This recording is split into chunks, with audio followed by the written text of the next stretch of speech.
I think they're used to it by now. They only get like half of it because I'm really bad about that kind of stuff. I'm just thrilled we made this meeting work, Angie.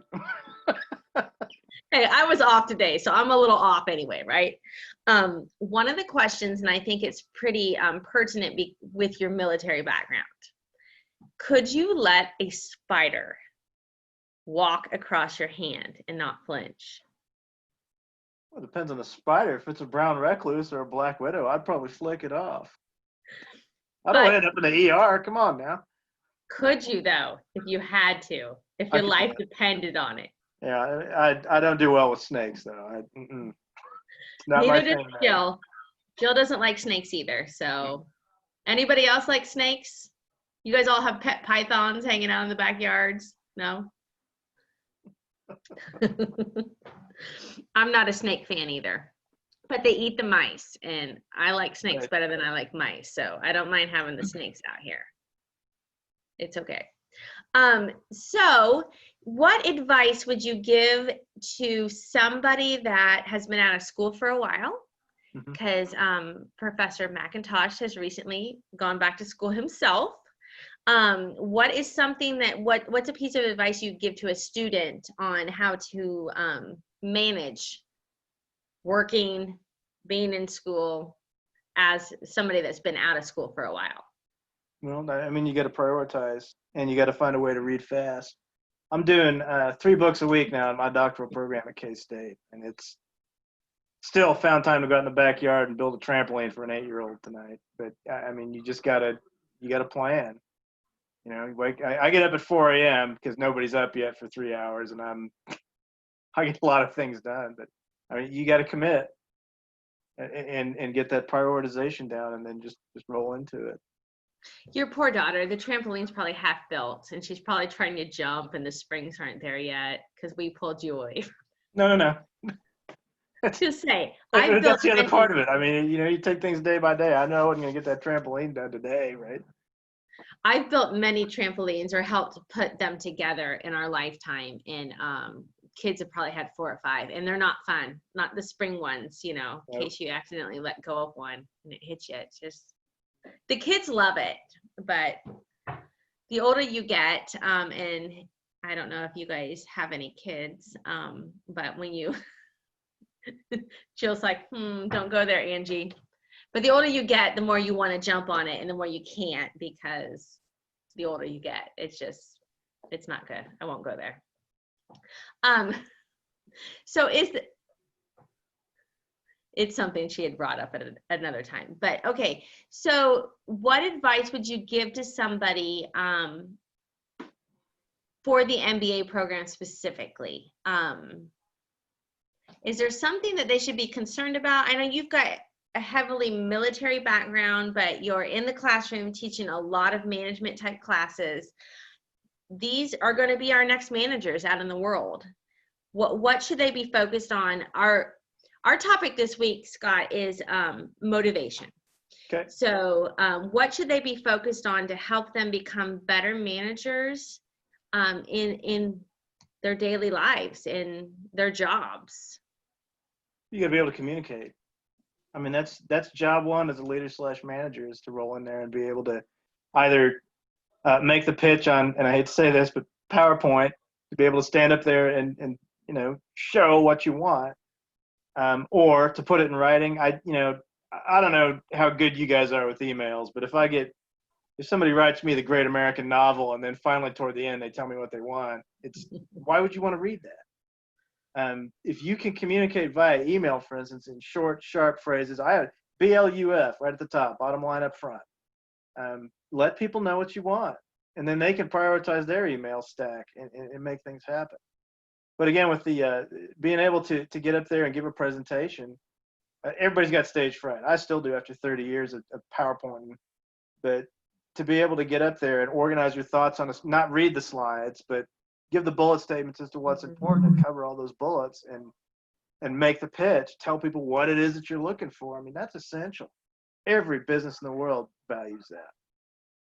But as far as leadership and MBA skills, I tell my principles of management class, if you're able to get up there next to somebody and do the job that you've tasked them to do, that's huge.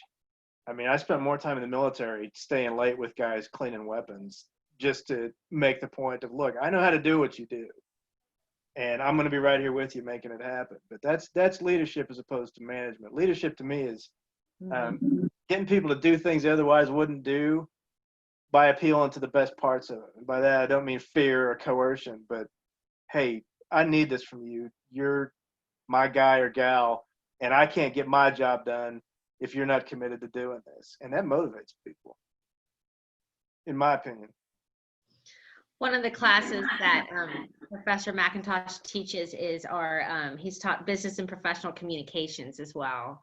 So he's very big on the business memo. And I don't know if you guys have experienced that in your workplace or not, but a lot of what you'll experience through the MBA is a lot of papers, long papers.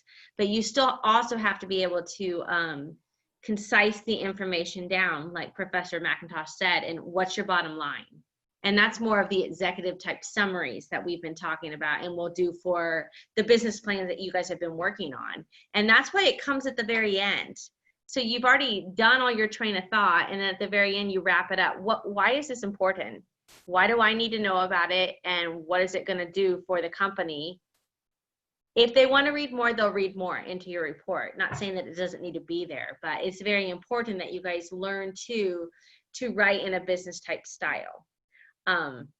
A lot of you don't have business backgrounds going into the program, and I know they teach that heavily in the undergraduate business world as the memos, but that's something that I want you guys to pay attention to as you go through the program, is even when you're writing those large papers, think about how can I concise this down, because managers don't have a lot of time. CEOs don't have a lot of time. They want to know what the bottom line is.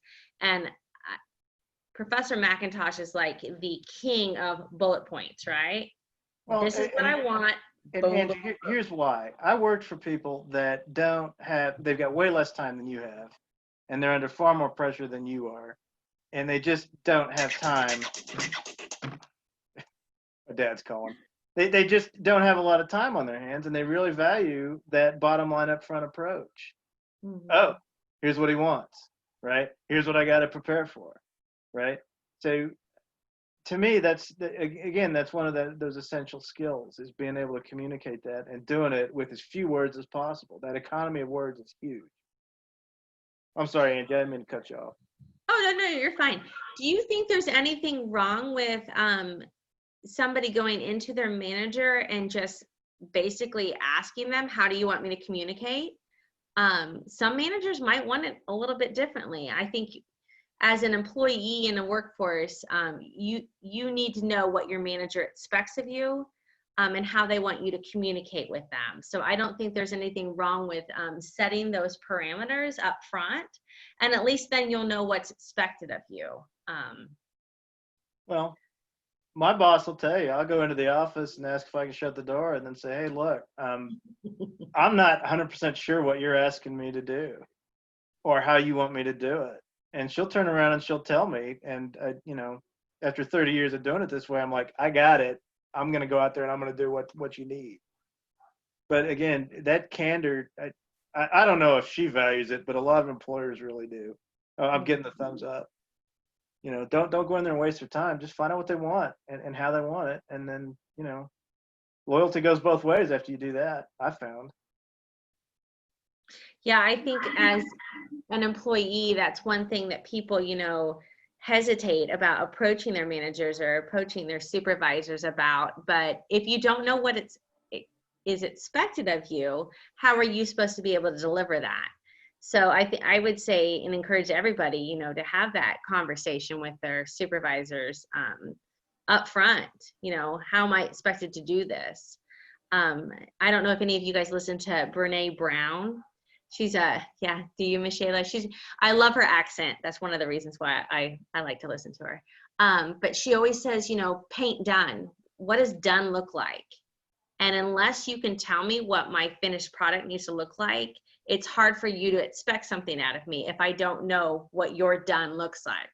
So I've even said that in some meetings, oh, we got a dog visiting us. is, can you paint done for me? What does done look like? You know, are you expecting a report? Are you expecting a presentation? I just need to know what's going on. And I don't think that's bad of anybody to ask if they're supervisors whatsoever.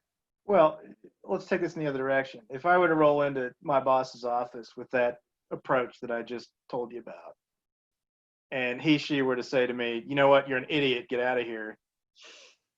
A, you just made me a minimal performer. I'm going to do what I have to do so that you don't fire me. And B, I'm going to start thinking about working for somebody else. And millennials these days will start looking for somebody else if you treat them like that. So again, as a person in a management position, you need to think about that too, right? Well, and that's something that we've been looking at this week is motivation, and really what motivates them. You know, the students, they did a motivation type quiz, but also just that understanding, if you're in a supervisor role, how do you motivate other people? I mean, I wish you guys could see what I see on the other end, because you're all coming back with all these different answers of individual approaches to motivation. And that's really what supervisors have to do as well. Is it's not cookie cutter, is it? It's not like, oh, I'm going to try this technique and it's going to work for all of my employees. No, we're all at different levels of our lives, and we're all needing different ways of motivation. So there's nothing wrong with communicating that as well to your supervisors. This is what motivates me. And one of your questions in your homework assignment was, what difference do you think it would make if the people around you knew, you know, what motivated you?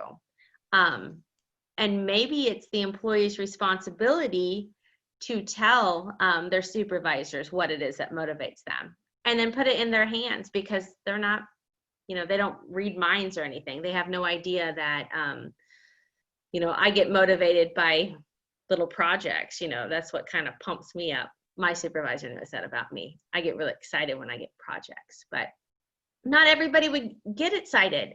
What if, I mean, Christina, what if somebody throws a project on you and that's like the worst thing for you, is just, oh, it's another thing, you know? So we're all very different. I think we all get motivated in very different ways.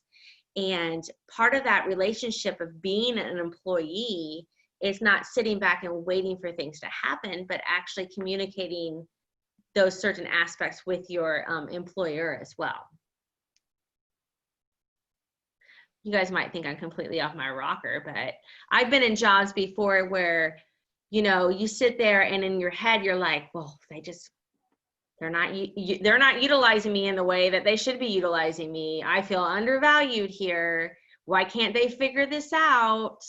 Well, how much of that responsibility is mine to communicate that? Because they don't know, you know, they don't know. They not in my current situation, in past situations.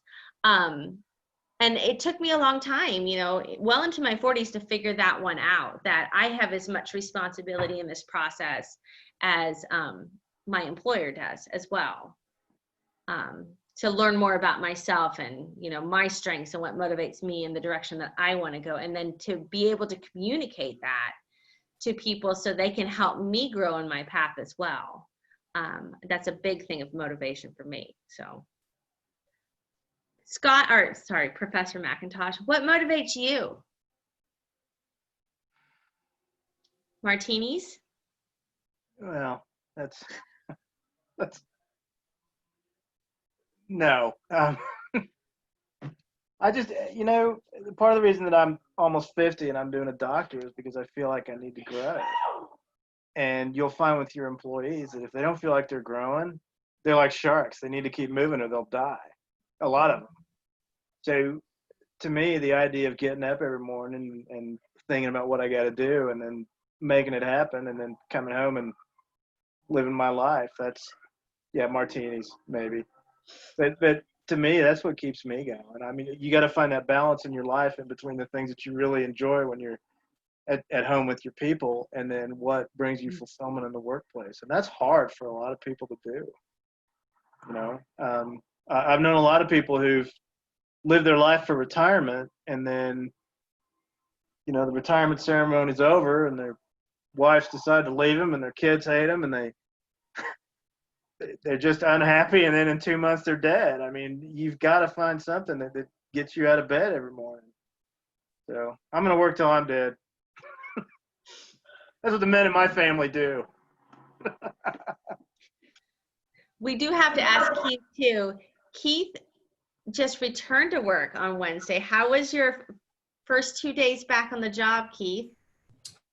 I actually was able to tell my captain today about the storming phase of a project that needs to happen with a couple of my employees, and it's going to be a while to get them to buy off on it. Stop.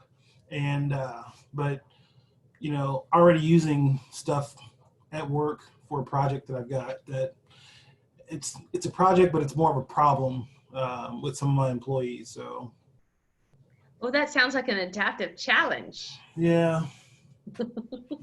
day 2 back, and it's it doesn't stop. So. But I'm glad you used the word storming. Well, I had to explain it to him, so. That's okay, as long as you can do that. That's good. Did you feel smart? I did feel smart. Yes. So work's been okay this last couple of days? Yep. Just It hasn't stung in any way? It has.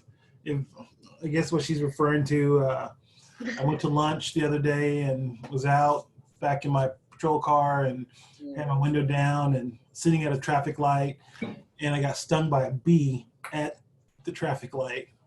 In the neck. In the neck. So, I mean, I made it back to my office, sent Jill a picture, and then. And I laughed and then said, "Oh, I'm sorry. Are you okay?" And went back to work. So. I can't imagine getting stung in the neck. There's not a lot of skin there. That would hurt. Yeah, it did. Yeah, not good. Not good. Not at all. Well, I'm glad you're back at work, and I'm glad you're enjoying it, and I'm glad you're using your techniques in your space. Yeah. Has anybody else been able to use any of the techniques in their space? Not yet?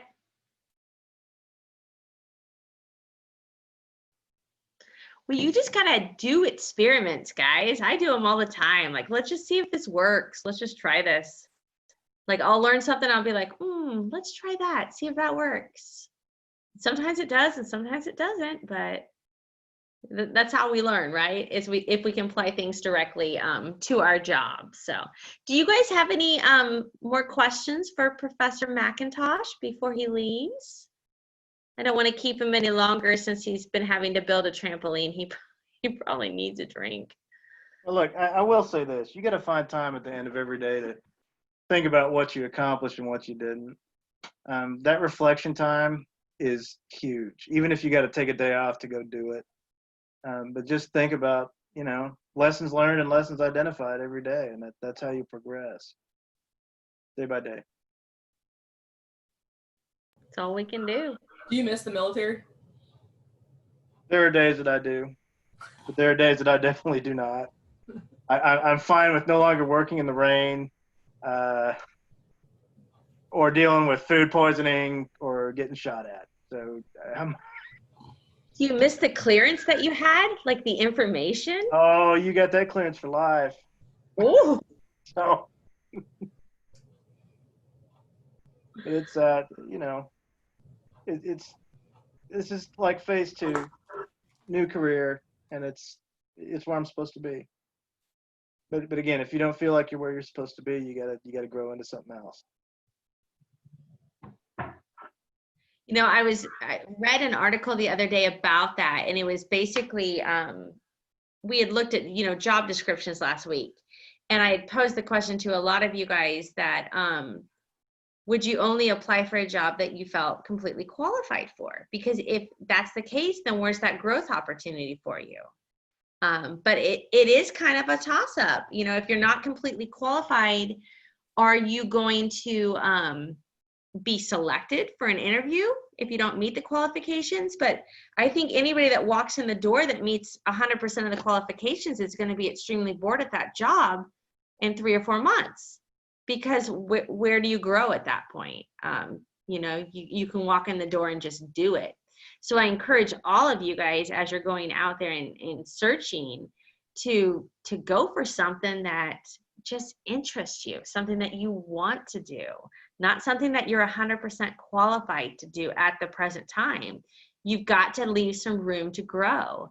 And I think a lot of that's just how you sell yourself, you know, in your cover letter, or you know, in your resume, in your interview, where you want to be. So that's something I would encourage you to do. Well, Scott, if there's no more questions for you, we'll let you go so you can get back to your evening. Any last call for questions from Professor McIntosh? Look how quiet everybody's being. You intimidate them, Scott. I doubt it.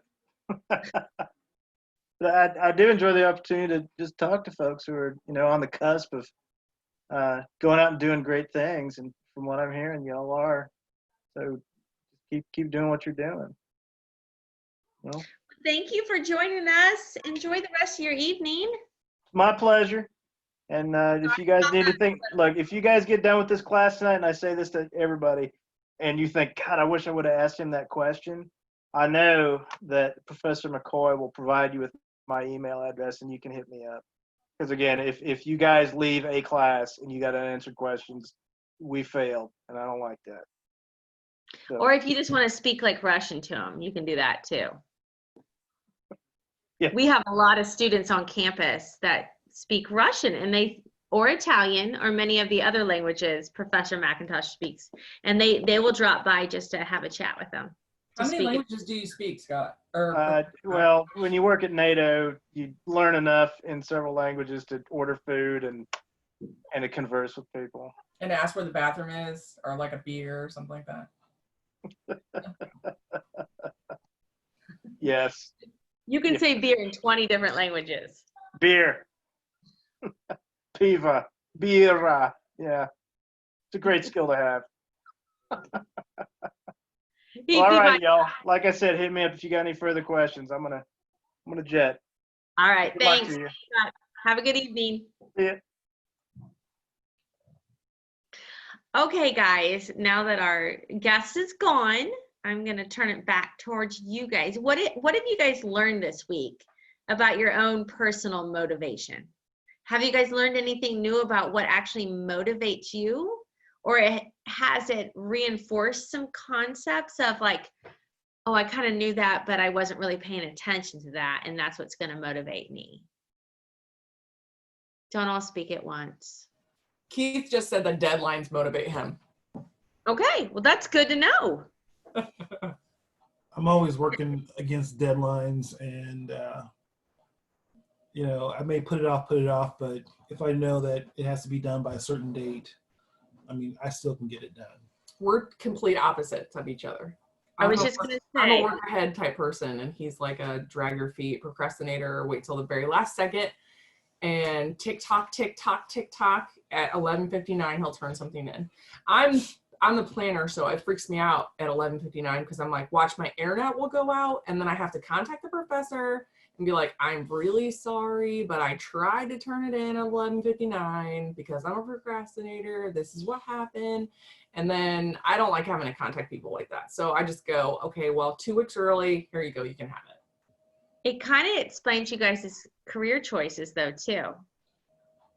I mean, in the world of academia, changes happen pretty slowly, and it's a pretty standard set, you know, like we know when we want to make a change, we go through these things.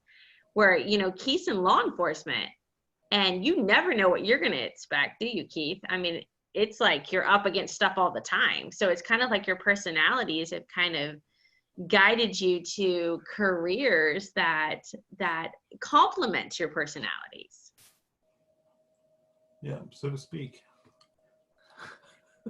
Anybody else feel the same way? That where they're at right now, that it complements their personality? Or, I mean, you know, it's totally okay just to be like completely unmotivated in your job. It's just a sign that, you know, you need to grow somewhere. So that's totally fine too. Just to be like, I'm in a rut and I'm not motivated by where I'm at. And I just need to take a different direction in my life. I feel like all of us, though, have to be motivated if we're going to continue with education. So, Michaela, you took the big plunge and moved across country to follow, not only just with education, but then also to follow your given path. Christina, you jumped to and said, hey, I'm going to follow I don't really know what I want to do, but I'm going to jump into it and I'm going to follow a path and we'll see where it takes me.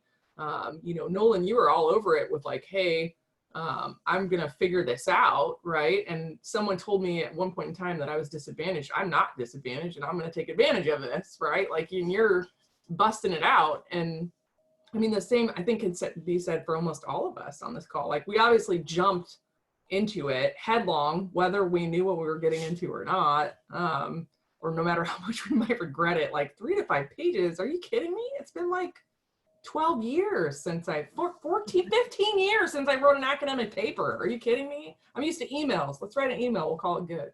But I think we all have to be motivated in some way just to even join this program.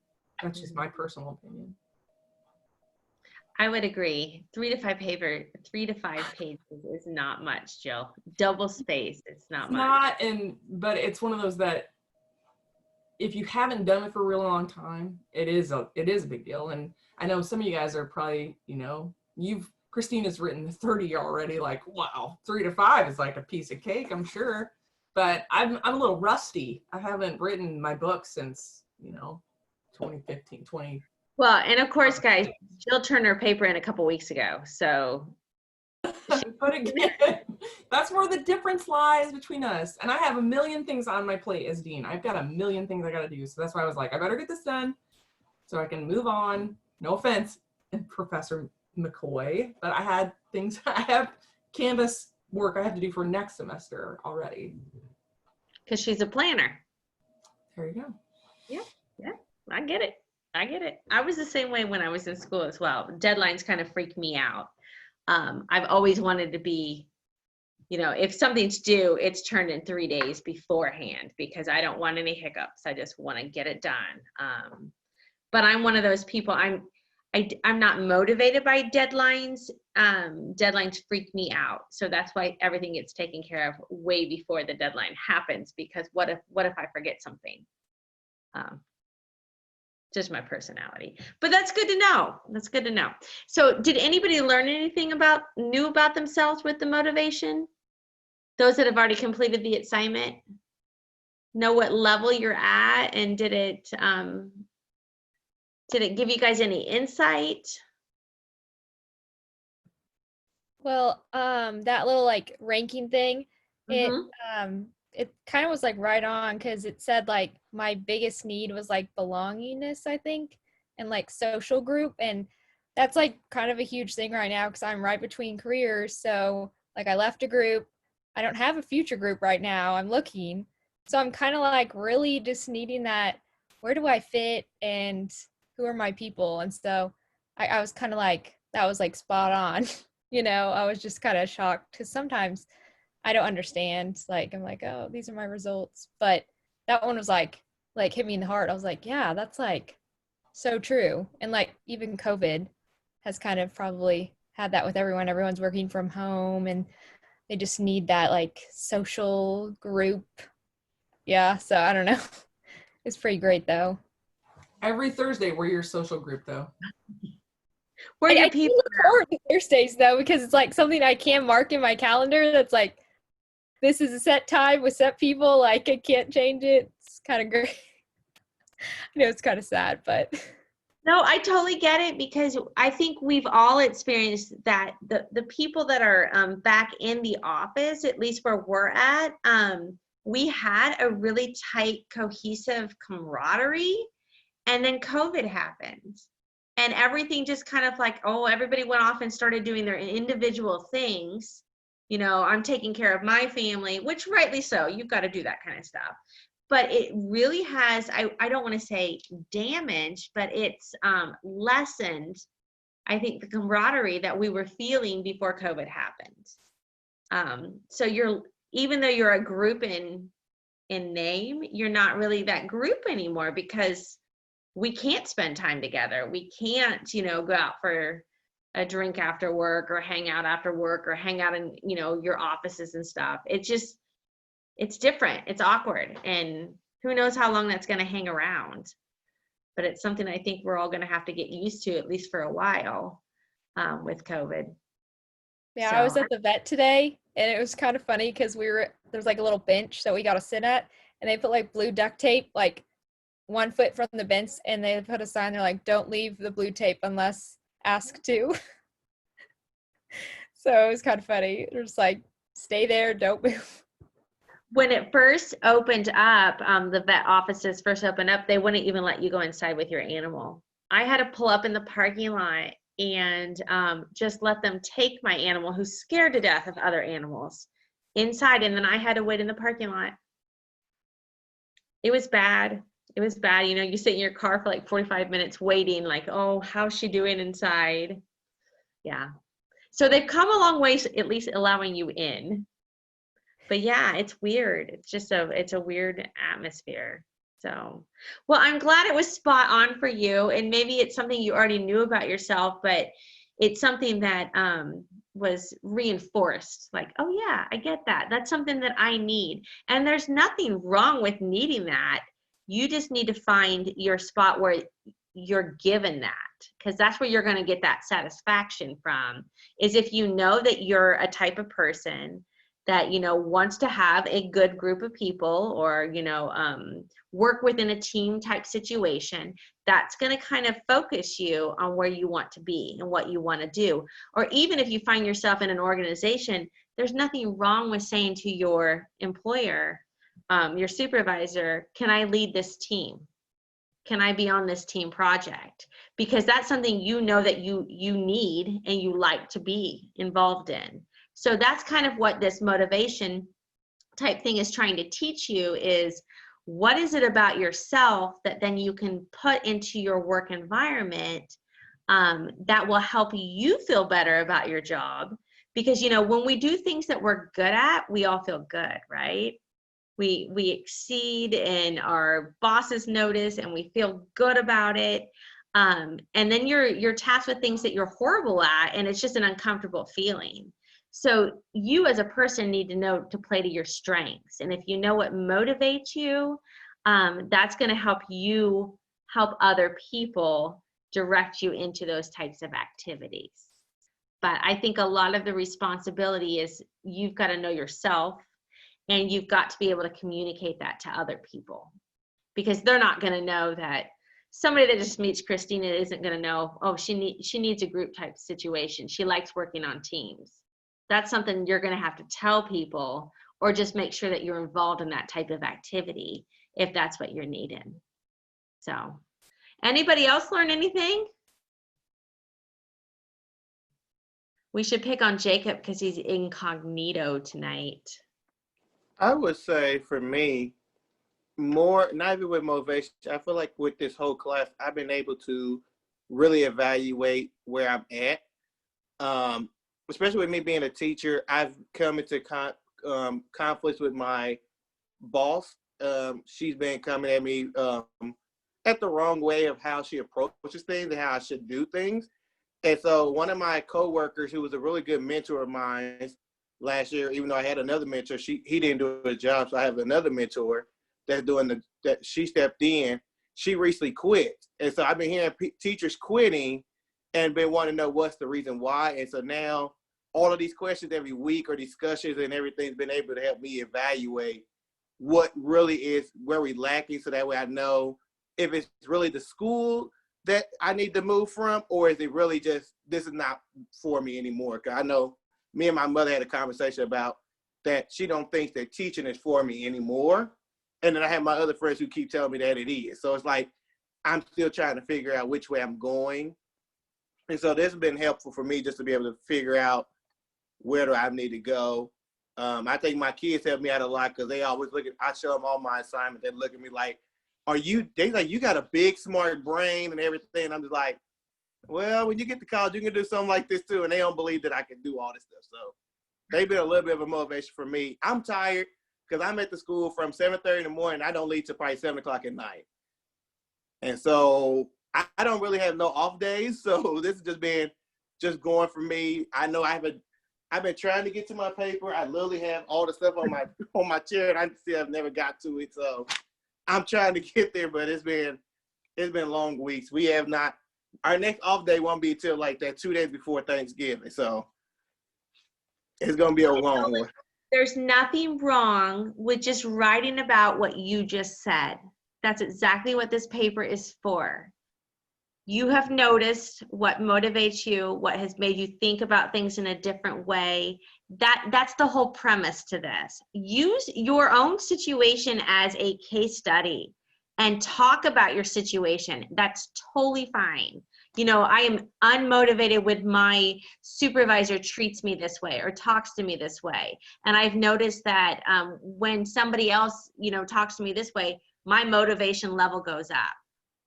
You're learning about yourself. You're learning about the environment that you find yourself in. And that's the whole point to this paper is what motivates us? Why is motivation important?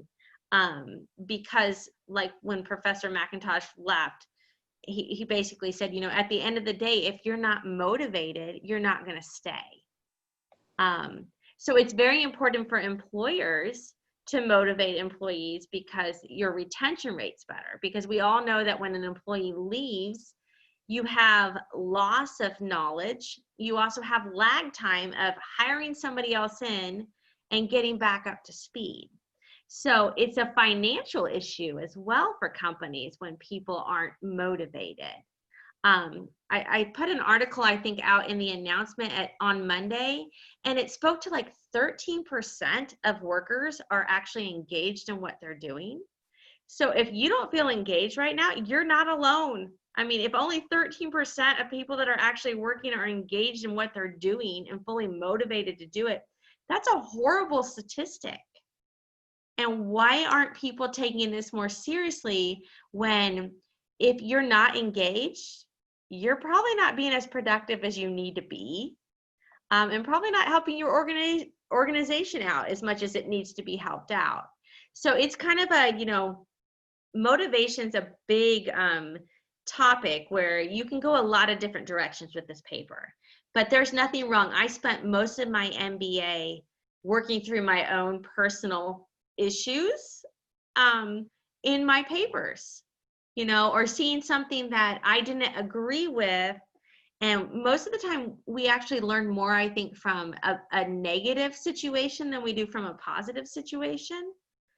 But how can you start to change that? Even if it's just changing yourself, how do you take that situation and say, this is what I'm going to do better? Or just make note, I don't like the way he treated me when he spoke with me. I'm not going to speak to somebody else that way. And so it's a learning situation for you. So yeah, no, you can totally vent all you want. We've got a few people in the class that vent a lot on their assignments, which is totally fine. I vented on mine. So it's just you working through the material. So that's fine. So your paper should be very easy to write now. Just talk to me about what's going on at work and how it's motivating and how it's not. Yeah, I'm going to do that. And I think also what helps is that I think what also plays the fact is that I think I am becoming more homesick because I've not been able to go home since July. So a lot of things happen. You know, the passing of my godfather, I was not able to be at home to be able to fully come to grips. I feel like a lot of things have been going on that I really have not been able to really fully process because I'm working 2 jobs then, and I just found out that I need to start another group with kids at school. So I got to pick up another task at work. So yeah, I just keep picking up more and more tasks. So I'm trying to go to school. Well, and you know, that can be demotivating too. You know, when you feel like you have too much on your plate already, it's how do you juggle those priorities? And what you're going to have to do is just learn to prioritize. If you're like Keith and you can buck up against deadlines, it's just what do I have to get done today? You know, get everything done that you have to get done in the moment today. You know, depending on what your personality is, but a lot of that will just be figuring out how do I prioritize my day? Like what actions do I need to take just to make sure that I get everything done that needs to be done? So I know, I think with COVID, a lot of people have been asked to to do a lot of things that are kind of outside their comfort zone, as far as, taking on different responsibilities or doing their work in a different manner. And it's okay to be frustrated with that. It's totally okay. I think a lot of people are in the same boat. I know working at a college, we have a lot of professors that did not like online teaching at all, but they were kind of forced into that realm. So it's really caused a lot of angst. They're jumping on board, but it's out of their comfort zone and they've had to grow. But when we grow, that's where all the magic happens, right? We don't stretch ourselves. So yeah, we might look at it now as like, oh, what are we doing? But we'll look back on it thinking, wow, look at the responsibilities I was able to handle and able to take on. And what Nolan, I would just look back on that and think, what have I learned from this? Now, if you're the type of person that just can't say no to people, I'm kind of that type of person. Sometimes you have to learn to say no or learn to delegate. We kind of had that delegating assignment, and nobody in the class was a very good delegator. We had one student that scored really high, and she was like the youngest student. I'm like, seriously? She must be really good at delegating, but most people are not good at delegating. So maybe that's something, Nolan, you look at, is there anything that you can delegate to somebody else that you don't have to do to help free up the, And I was like, I'm hard at saying no to people. I told the second job that I work, I told them no, that I could not balance going to teaching, doing the after school program, and going to school. I told them that before. But unfortunately, at the very last minute when we about to start, they said, oh, another teacher dropped out, so we need you full time. So they never explained it to me. They just put me in there. So I was like, I already told you I know I couldn't do it, but I don't really have a choice right now until they can find somebody else. Have they tried to find somebody else though, Nolan? No, they still trying to figure out the program. So I'm just been winging it. No sleep. I'm tired all the time. So I'm just winging it. Everything I'm doing. Both times, what motivates me is Saturday doing all my homework, so that way I can at least enjoy one day out of the 7 days I get to enjoy. So that's what I try to do. And it's doing homework. Is there anything that you can get off your plate? Anything that you can delegate to somebody else? Not really. I have told them that I'm thinking about quitting the second job. That'd be the only thing. The unfortunate thing with my school is there's only one teacher. They always everywhere. Each grade level is responsible for something. So with 5th grade, you're just responsible for this group called Battle of the Books. So it just happened I have to take care of 5th and 6th graders for Battle of the Books. It's just what comes with the job. Battle of the Books is actually really fun. My kids all did it. So I appreciate you doing that for those children. They enjoy it. I know it's a lot of work behind the scenes, but the kids do really enjoy it. Does anybody else have any advice for Nolan? I mean, I've been there too. Like I take on way too much, and then I think, what was I doing? And for me, it's an ownership thing. Like, I want to prove that I can do that. Oh, I can do that. And then half the time I think I can do that better than other people. Except you stretch yourself so thin that you're not giving 100% to the task that you could really excel at. So that's been a learning experience for me as well. At the same time, though, if your supervisor, no offense, Professor McCoy, steps in and says, okay, you're stretching yourself way too thin, don't take it personally. So, Nolan, if someone comes in and says, hey, you're really busted at the seams, like you're working nonstop, you're tired all the time. I mean, you're going to lose a good employee that way. So if someone says, hey, we gotta just take it back just a notch, right? I mean, we love that you go all the time and you go, but if someone says, hey, we gotta just take it back just a notch, I think that's hard for all of us to just own and say, okay, I am probably working too hard. I mean, we know we're working too hard, but when someone else notifies us of that, it's almost like crushing. Like, well, no, I got it. I'm good. It's almost like it's some form of an addiction, but we have to say, if someone says, hey, it's okay, we're going to give Keith this task this time, you got to say, okay, and just let him go with it. If he has questions, he can come to you, but you just got to handle just solely what's in your realm.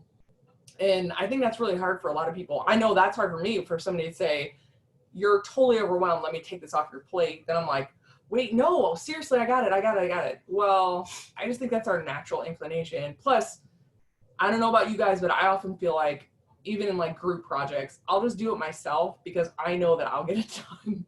And I'm not trying to be mean to anyone else in my group, but it's just like, I'll do it. Like, don't worry about it. I'll just do it whenever I have time to do it. And that may mean juggling 40 other things, but I'm going to do it just so that I know that it gets done properly. And I know that that's probably how you guys are too, but we have to take a step back because you're going to age yourself much more than what you should be. You've got to take a step back. I definitely agree with what you said, because a lot of people said they could, like, on the Tuesday before, because we both worked that Tuesday before Thanksgiving, my roommate and best friend are going to his back home for him. They go get on a plane to go to be with his family for Thanksgiving. They kept convincing me, and I'm like, no, I got to work. They like, and everybody's like, you need to do that. And I know with me, my birthday's coming up October 19th, and they keep telling me like, hey, you need to, what you want to do for your birthday? What do you want? I said, I don't know. They said, what? I said, I don't want to do nothing. I got homework. I'm in school. I'm working. I don't feel like doing nothing. They said, what about the weekend? I got 5 months that week. I don't want to do nothing.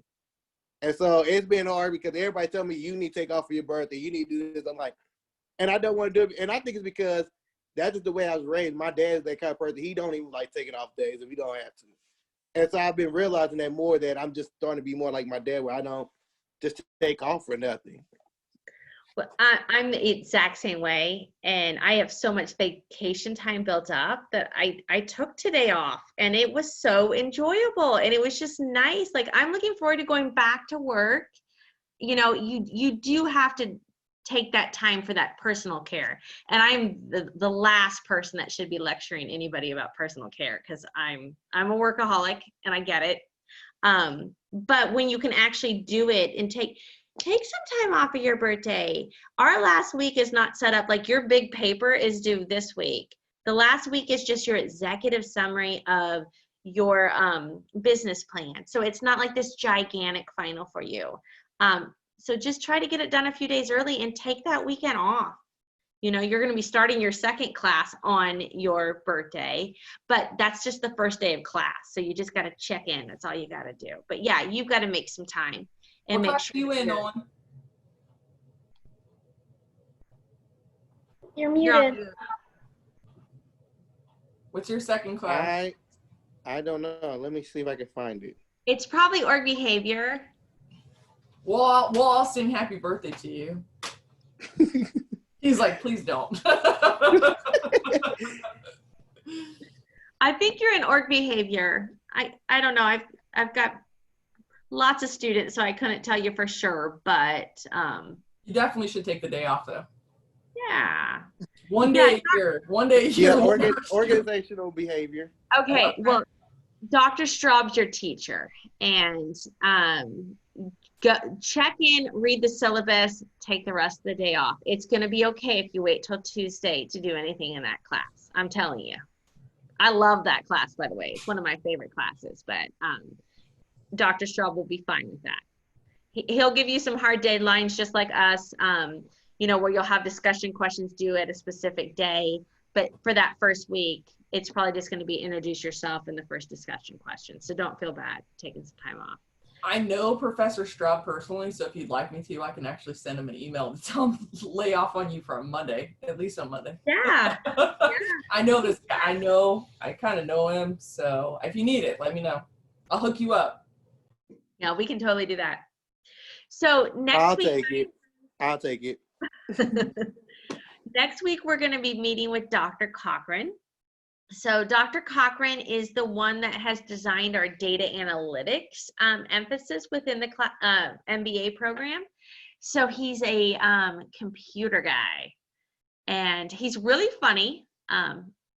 So hopefully you guys all join us next week for Dr. Cochran. We do have a new business analytics certificate program within the MBA as well, that we've actually had a couple alumni come back to just get the certificate. But he's going to talk to us about how we make sense with data and how we present data.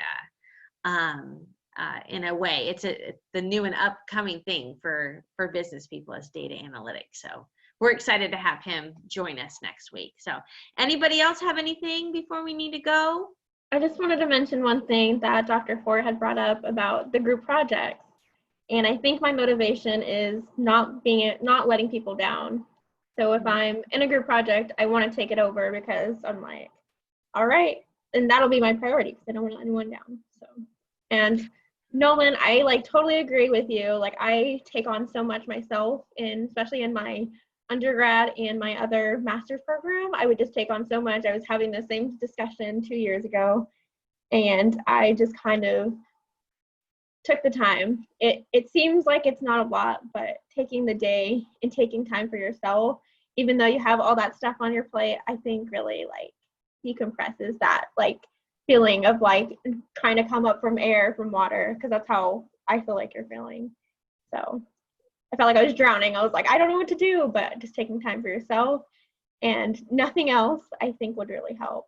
It kind of like clears what you need to prioritize and stuff. Even if you can just clear an hour of your day just to be you and not to have any responsibilities and just to watch TV, eat popcorn, go for a walk, whatever you enjoy doing. But, you know, maybe start with little baby steps and say, I'm going to take, this is Nolan's hour and nobody's going to bug me during Nolan's hour, and then build on that. And by your birthday, you can take the whole day. So Nolan's assignment for this week is to find time for yourself. You know, start small, but find time for yourself.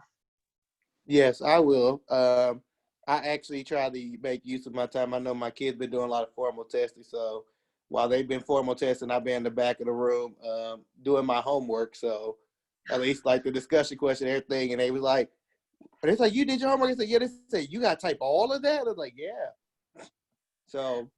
But when we say take time for yourself, that means not doing schoolwork. That means And just. that's why I'm a try. I'm a very try. It's very Don't hard for argue. me.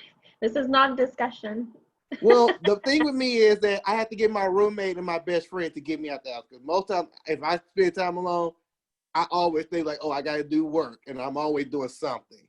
Yeah. And so you just need to plan something. You need to get out of the house and just get away and plan something.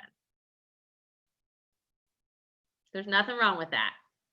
And that's what I was kind of hoping, you know, we have Dr. Cochran visiting us next week. And then our last week is kind of, I was hoping we could maybe just do a happy hour together, you know, and just chill and let's just talk. Well, see, Jill's already having a happy hour. That's how they need to go eat dinner. And I understand that. I thought they were going to be together. Oh, you like PBR. Oh, coffee? It's actually hard coffee, so. Haven't tried that one before, but Terrible. Sorry, I'm getting empty calories before I go eat my dinner. At least I drink mine in class. I didn't. Yeah, I was drink out of bad. a can. I didn't grab a koozie today. Sorry. it's okay. So, it is almost 8:10. I'm gonna let you guys go, but hang in there this week. Nolan, your assignment: get an hour for yourself. Yes. After that hour, think about how you felt. Do you feel better? Fail him if he doesn't do it. Suggest that. It's going to be like on the module. Make it for everyone though. Oh, I can do that. I can add over. a module for you and we can just say hour for yourself. And then you can tell people you're working on schoolwork and it's an hour of just. That's perfect. Yeah. I will put that in the modules. I'll do that for you this week. We'll add one next week too. Everybody else is going to be like, what is this? We won't tell you. That's what they get for not coming here. Sorry. I agree. We won't tell anybody else, but I'm going to stick that into the modules tonight. So be looking for it. I might send an announcement about the new homework too. So, all right, well, you guys take care. If you have any questions about your paper, let me know, but don't freak out about it. Just talk to me about what motivates you. That's what I'm looking for. So, all right. All right. Bye, everybody. Bye. See you next week.